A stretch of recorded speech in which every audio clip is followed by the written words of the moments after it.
अस्सलाम वालेकुम। हाँ जी यूट्यूब वाले भराओ क्या हाल चाल है। उम्मीद है सारे भरा ठीक हो सन।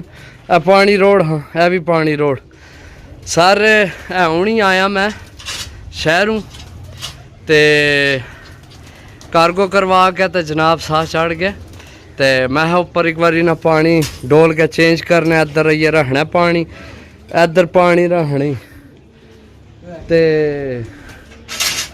त्रै जनाब कबूतर बैठे वारे चेक करो मैं थानू दसना ठीक है। ये भी तुहाडे नसीबां विच ही ये भी जेड़ा विच टै पिया वो तुहाडा ही है सही है।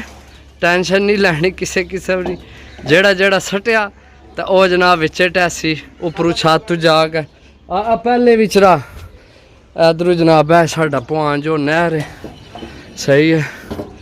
ए जनाब कबूतर बैठे ने उपर ए चेक करो ए तीन कबूतर बैठे ने सही है। जेड़ा ढल गया जनाब गोल्डन ये भी विच ही सटने तुहाडी कुरानंदाजी विच सारा कुरानंदाजी आला ही है कबूतर तो इंशाल्लाह जनाब कुरानंदाजी अज उसी पहली जरूर उसी हर हाल च उसी टेंशन लैनी नहीं किसी किस्म की सही है।